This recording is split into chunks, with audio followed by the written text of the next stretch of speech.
আসসালামু আলাইকুম রহমতুল্লাহি ওবরকাতুহু। সম্মানিত দর্শক, ত্রয়োদশ জাতীয় সংসদ নির্বাচনের জন্য তোড়জোড় চলছে। জামাত এবং বিএনপি তাদের সর্বশক্তি নিয়ে যেভাবে মাঠে দৌড়াচ্ছে, যেভাবে জনাব তারেক রহমান সাহেব জামাতকে কটাক্ষ করে একের পর এক রাজনীতির যে তীর ছুড়ে দিচ্ছেন, যেভাবে জামাতের আমির এবং অন্যান্য শীর্ষ নেতৃবৃন্দ বিএনপিকে কটাক্ষ করে রীতিমতো বান মারছেন, রাজনীতির বান, সেক্ষেত্রে মনে হচ্ছে যে জামাত এবং বিএনপি এই দুটো দলের বাইরে বাংলাদেশের অন্য কোনো রাজনৈতিক দলের কোনো অস্তিত্ব নেই। আওয়ামী লীগ নামের যেটা দল ছিল এবং এই দলের যে সহযোগী অন্যান্য যে সকল দল ছিল রাজনৈতিক সহযোগিতায়, সেটা জাতীয় পার্টি, যদিও জাতীয় পার্টি এখানে অংশগ্রহণ করছে কিন্তু অনুল্লেখ্য। জাতীয় পার্টির জনাব জি এম কাদেরের অধীনে খুবই খণ্ডিত একটি অংশ। জাসদ, হাসিনা কিনু, তারপর ওয়ার্কার্স পার্টি এবং অনেকগুলো ইসলামিক দল এবং ব্যক্তি এবং গোষ্ঠী। বলা হয়ে থাকে যে এরা বাংলাদেশের পুরো ভোটের 50% ভোট, এই জোট তারা ওন করে। তো 50% ভোটারকে ভোটের বাইরে রেখে, এখানে ভোটার বললে হবে না, এই ভোটাররা যাদেরকে ভোট দেন বলে বিশ্বাস করা হয় সে সকল রাজনৈতিক দলগুলোকে ভোটের বাইরে রেখে সাধারণ ভোটারদেরকে ভোট কেন্দ্রে আনার যে সুদূর প্রসারী উচ্চাভিলাষী প্ল্যান নিয়ে বর্তমান নির্বাচন কমিশন এবং ডক্টর মোহাম্মদ ইউনূস যে ঝুঁকি নিয়েছেন, সেই ঝুঁকি শেষ পর্যন্ত তাদেরকে কতটা সফলতা দেবে বা কতটা ব্যর্থ দেবে, বা এই ঝুঁকি তাদের জন্য কতটা বিপর্যয় তৈরি করবে, এই বিষয়গুলো নিয়ে কথা বলবো। প্রথমত হলো যে ইতিহাসের নির্মম বাস্তবতা হলো একই ইতিহাস ঘুরে ফিরে একইভাবে আসে এবং এখানে বছর, তারপর যেটাকে সাল বলি, তারপর মাস, সময়, এগুলোর একটা যাকে বলা হয় ঐতিহাসিক সন্ধিক্ষণ রয়েছে। যেমন ধরুন 1757 খ্রিস্টাব্দে পলাশির যুদ্ধ হয়েছিল। তো 1757 সালে পলাশির যুদ্ধ হয়েছিল পলাশির আম্রকাননে। আপনি যদি এই 1757 এই সনটির সঙ্গে মিলান, দেখবেন 1857 সালেও বিরাট একটা যুদ্ধ হয়েছিল। আপনি যদি 1857 পরে আবার 1957 সাল ধরেন, 1957 সাল ধরেন, তাহলে দেখবেন যে এই 1957 সনে পুরো পাক ভারত উপমহাদেশে কি ঘটেছিল এবং 1957 সালে এই বাংলাদেশে কি ঘটেছিল, এই পূর্ববঙ্গে ঢাকা শহরে কি ঘটেছিল, মাথা খারাপ হয়ে যাবে। প্রতি 100 বছর পর পর এই ঘটনা ঘটে। আবার পলাশির যুদ্ধ যে তারিখটিতে ঘটেছিল এবং যে এলাকাতে ঘটেছিল, ওই এলাকাতে গিয়ে দেখেন প্রতি বছর ওই তারিখে ওই মাসে কি সর্বনাশগুলো ঘটে থাকে। এখন পর্যন্ত মুর্শিদাবাদে গিয়ে দেখেন একটা না একটা দুর্ঘটনা ঘটবেই। যেভাবে কালবৈশাখী বৈশাখ মাসে আসে, কোনোদিন জ্যৈষ্ঠী মাসে কালবৈশাখী আসে না। তো সেই যে কালবৈশাখী, এইভাবে ইতিহাসের যে সকল কুফা বলেন, দুর্ঘটনা বলেন, ঘুরে ফিরে আসবেই। বিএনপির জন্য ফেব্রুয়ারি মাস কুফার মাস, জামাতের জন্য ডিসেম্বর মাস কুফার মাস, শনির মাস, শনির দশা। বিএনপির জন্য ফেব্রুয়ারি মাস শনির দশা। আর আওয়ামী লীগের জন্য আগস্ট মাস শনির দশা, রাহুর দশা। ঘুরে ফিরে আগস্ট মাস আসলেই মানে প্রত্যেকটা আওয়ামী লীগের যারা লোকজন আছে তাদের অন্তরটা কাঁপতে থাকে। এবং এটা আজকে থেকে নয়, এই 75-এর 15 আগস্টেরও আগে থেকে অনেক দুর্ঘটনা এই আগস্ট মাসে আওয়ামী লীগের জীবনে ঘটেছে। বিএনপির ক্ষেত্রে ফেব্রুয়ারি মাস, জামাতের ক্ষেত্রে ডিসেম্বর মাস। খুঁজে খুঁজে দেখেন, যে 1947 সাল থেকে জামাতকে খুঁজে খুঁজে দেখেন যে ডিসেম্বর মাসে তাদের জীবনে কি কি ঘটেছে। আচ্ছা, এবার আসি যে যে নির্বাচনটা হচ্ছে সামনে, সেই নির্বাচনে আওয়ামী লীগ নেই। এখন আওয়ামী লীগ ছাড়া এই নির্বাচনটি কতটা গ্রহণ হবে, কতটা আদরণীয় হবে, কতটা গ্রহণযোগ্যতা পাবে, কতটা স্বীকৃতি পাবে, সেই বিষয়গুলো মোরাললেস ব্যাখ্যা করার দরকার নেই, এটা সারা দুনিয়াতে এটা নিয়ে বিতর্ক হচ্ছে।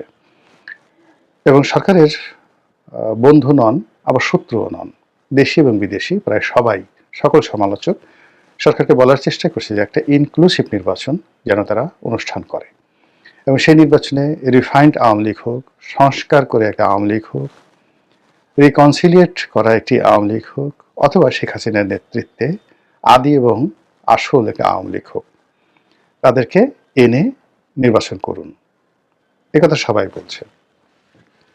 আর তারা সেই কাজই করছেন, যে কাজ আওয়ামী লীগ করেছে, যে কাজ বিএনপি করেছে, যে কাজ এরশাদ করেছে, যে কাজ জিয়াউর রহমান সাহেব করেছেন, এবং স্বয়ং বঙ্গবন্ধু যে কাজগুলো করেছেন। বঙ্গবন্ধুর সবাই বঙ্গবন্ধুকে বুঝিয়েছিল যে ৭৩ সালে যে নির্বাচন হলো, ৪-৫টি সিটে যে র্যাগিং হলো, এটা দরকার ছিল না।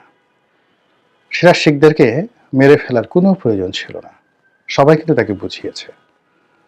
তারপর খন্দকার মোশতাককে ভোট র্যাগিং করে হেলিকপ্টারে করে তার ব্যালট বাক্স ঢাকাতে এনে তাকে পাশ করানোর কোনো দরকার ছিল না। তোমারে বধিবে যে গোকুলে বাড়ি শেষে, যে তাকে হত্যা করবে তাকে সে নিজের হাতে লালন পালন করে খাইয়ে তাকে এমপি বানিয়ে, মন্ত্রী বানিয়ে তার ঘরের মধ্যে ঢুকিয়ে দিয়েছে।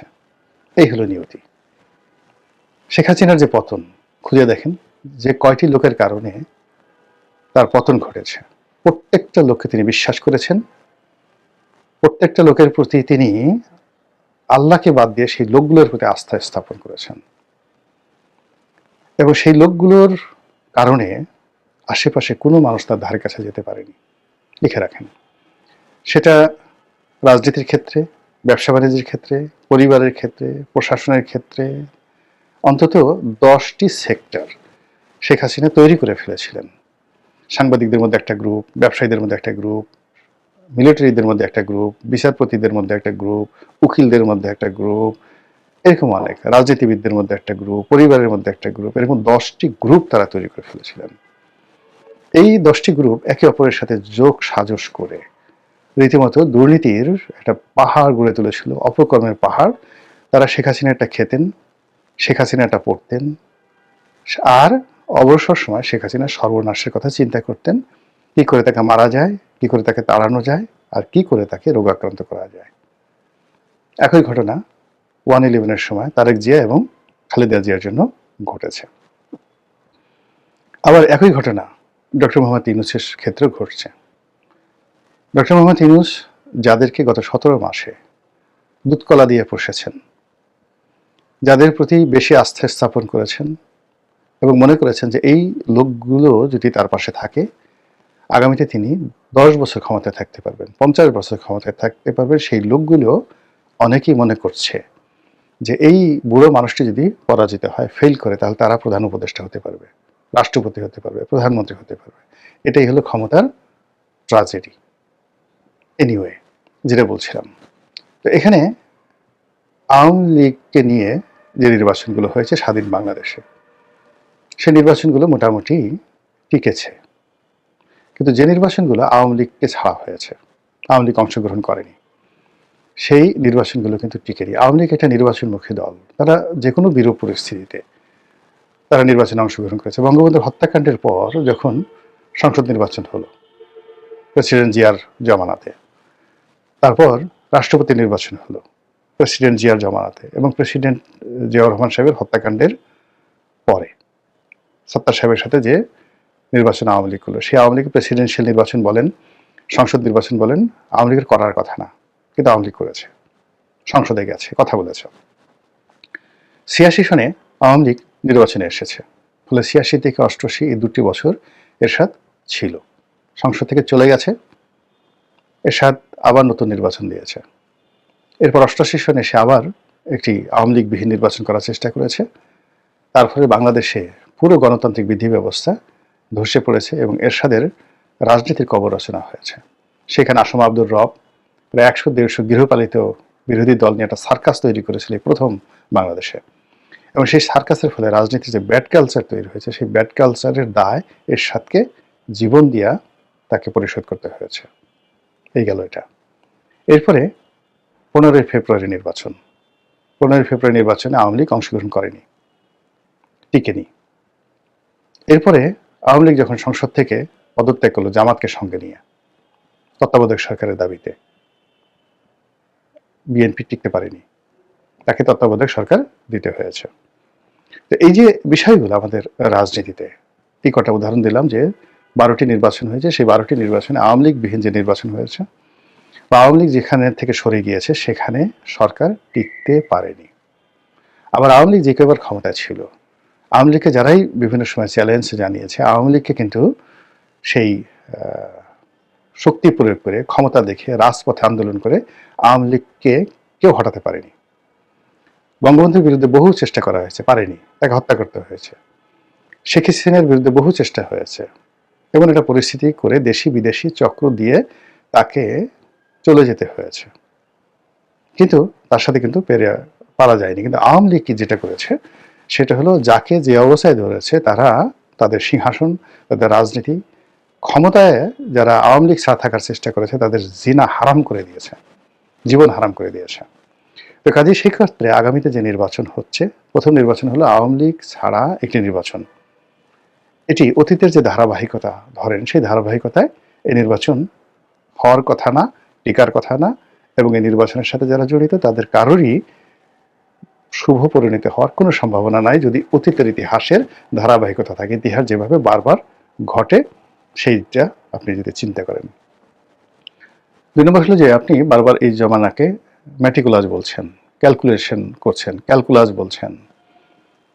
এটার সঙ্গে আপনি রাজনীতির বিজ্ঞান, ম্যাকিয়াভেলির থিওরি, এরপর আপনি আধুনিক গণতন্ত্রের বিভিন্ন বুলি আওড়াচ্ছেন, ন্যায়, ন্যায় বিচার, গণতন্ত্র, যে কথাগুলো বলছে সেই কথাগুলোর সঙ্গে আওয়ামী লীগের যে বিপুল জনগোষ্ঠী, সেই বিপুল জনগোষ্ঠীকে নির্বাচনের বাইরে, ভোট কেন্দ্রের বাইরে, গণতন্ত্রের বাইরে রাখার চাইতে আর বড় কোনো ঝুঁকি নাই। এই ঝুঁকি এরকম যে আপনি এটি জঙ্গলের মধ্যে অসংখ্য ছিদ্রযুক্ত এটি ঘরে রাত্রি যাপন করবেন, আর সেই ঘরের চারিদিকে হাজার হাজার বিষধর সাপ সেখানে আছে, এবং সেই সাপগুলো অনায়াসে, গর্তগুলো এত বড় যে সেই গর্ত দিয়ে বা ছিদ্র দিয়ে অনায়াসে সাপগুলো ঢুকে যেতে পারে।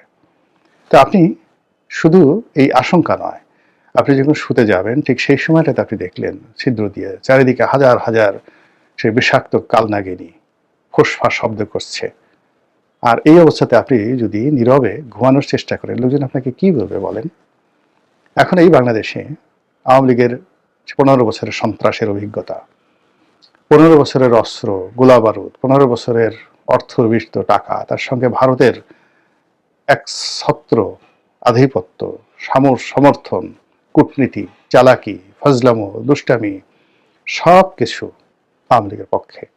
সেটাকে আপনি বাইরে রেখে আপনি চোখ বুজে 12 তারিখে চমৎকার একটি নির্বাচন করে সারা পৃথিবীকে চমকিত করার জন্য যে চেষ্টা করছেন, বিজ্ঞান বলে পৃথিবী চমকিত হয়তো হবে, হয়তো হবে না, কিন্তু যারা আয়োজন করছেন আমি নিশ্চিত যদি বিজ্ঞান ঠিক থাকে, যদি অঙ্ক ঠিক থাকে, যদি কেমিস্ট্রি ফিজিক্স ঠিক থাকে, যদি প্রকৃতির আইন বলবৎ থাকে, যদি মানুষের কমন সেন্স ঠিক থাকে, তাহলে যারা এই নির্বাচনে যাচ্ছেন প্রার্থী হিসেবে, রাজনৈতিক দল হিসেবে যারা এটি আনন্দ উৎসাহের সঙ্গে উদযাপন করছেন, সরকার যারা এই নির্বাচন পরিচালনা করছেন, নির্বাচন কমিশন সহ, তারা সবাই এতটা চমকিত হবেন, এতটা যাকে বলা হয় আশ্চর্য হবেন, এবং এতটা স্মৃতি কাতর হয়ে পড়বেন, এতটা আফসোস তারা করবেন। সেই আফসোস দেখার জন্য পৃথিবীর কারা কারা ছুটে আসবে, কারা কারা সান্ত্বনা দিতে আসবে, সেটাই এখন দেখার বিষয়। মহান আল্লাহ আমাদের সবাইকে হেদায়েত দান করুন এবং হেফাজত করুন। আসসালামু আলাইকুম ওয়া রাহমাতুল্লাহি ওয়া বারাকাতুহু।